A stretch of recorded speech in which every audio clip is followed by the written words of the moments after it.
Period.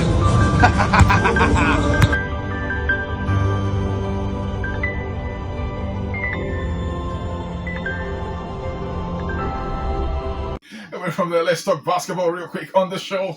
As we can tell you, the Nigerians, the Tigers, booked their place in the quarterfinals of the 2025 AfroBasket Championship in Angola with a resounding 99-90 victory against the Cameroonians, finishing the group stage unbeaten at the top of Group B. The encounter began on the knife edge as both teams matched each other basket for basket, aura for aura, apple for apple, in a lively first quarter with Nigeria edging 28-27. Indeed, it was keenly contested. The Tigers then shifted gears in the second quarter, tackling their defense while finding the offensive. Their dominance was reflected in a 58-41 halftime lead, leaving Cameroon trailing and struggling to cope with the Nigerian pace and Nigeria precision. By the third quarter, the contest had tilted decisively to Nigeria's favor. With a fast break, sharp shooting, and relentless pressure, the Tigers stretched their lead to 84-53, establishing a 31-point cushion that effectively ended the game as a contest. Cameroon mounted a spirited fight back in the final quarter, but Nigeria already done enough to secure victory. Coach's decision to rotate the squad and rest key players allowed Cameroon to narrow the gap before the match closed at 99-90. You want to say that was a very okay, let me keep my words to myself this morning. Of course, we were able to get the job done. 99-90. The Tigers beating Cameroon in a very keenly contested game. I mean, that game could have been easily closed in the fourth quarter, but we're lucky to hold our lead and, of course, remain unbeaten as far as the group stage of the AfroBasket Championship is concerned in Angola. Well, great start for the Tigers of Nigeria. Of course, the gauntlet was laid early on in that game when they went ahead about 28-25 at the end of the first quarter, and then from then on, Sam, it was going to be if our guys were going to hold it down and all of that. But for the Cameroonians, I mean, they tried to ask a lot of questions. They didn't just sit back to watch us run them over. I thought that wasn't the case. Beyond the basketball, there's always also that rivalry in there. Cameroon v Nigeria, it's always something, that is more than just a game, more than just a battle. There's always that bragging right and all of that. So for us, really, the victory tasted even twice as sweet, because when you beat your rivals like that, you always want to savor the moment. But then it's a third victory for the boys in the group. I haven't taken apart Madagascar, I haven't taken apart Tunisia, and then it just defending champions Tunisia. So I mean, it's a clear sign that we are almost there, even though we're not there yet. But it's something that we can hold on to say, yeah, if you can win your 3 games in the group, if you can beat the defending champions Tunisia, then what else really? At the moment, I think their major obstacle would not be themselves. Okay. To think that they've arrived would not be their major issue.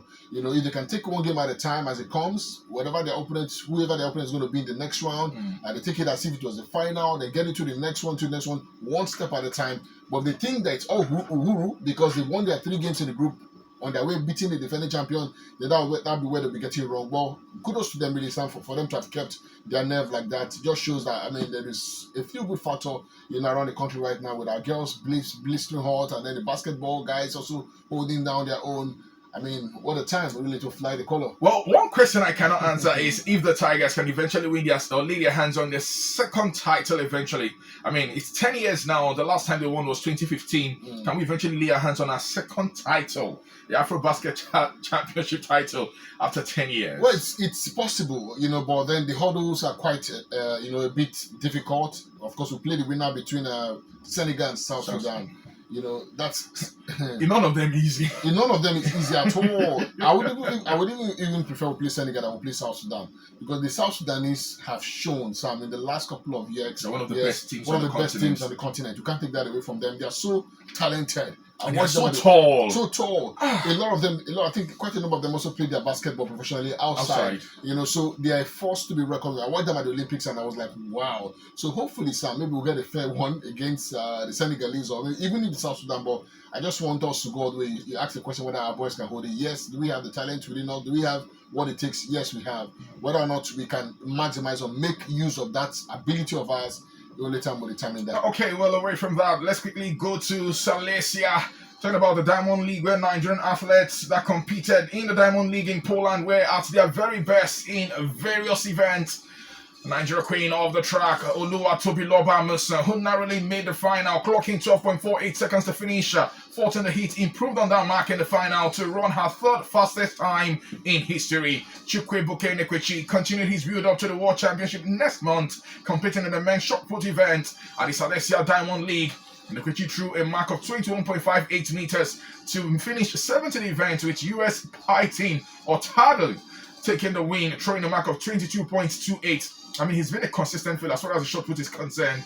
Ezekiel Nathaniel delivered a scintillating personal best, a national record of 47.31 seconds to finish second in the men's 400-meter hurdle. World record holder, well, Wallon blazed to world lead in 46.28 seconds for the emphatic victory. Elsewhere, Favour Philly finished third in 22.25 seconds in the women 200 meters, while reigning world champion Sherika Jackson grabbed the win, running a season best of 22.17 seconds, and Olympic bronze medalist Brittany Brown finished second in 22.21 seconds. So it was Nigerians at the Diamond League showcasing exactly what we can do, and we're hoping at the World Championship next month, and we can take all of this form and all of this glory, to the World Championship and bring back some medals really for Team Nigeria. Well, that's our earnest prayer. Really. That's our earnest prayer. For the Diamond League, I mean, for the performances put out by athletes, I think it's something good. Yeah. Something we can always cheer on. But like I always say, it's never really uhuru just yet. You're never really at the destination. You must keep working really hard. And you said that you talked about the championship, the World Championships, next month. That's going to even be more, important in many ways. So we wish our guys the very best. Yeah. All the best to Team Nigeria, quote and unquote. Let's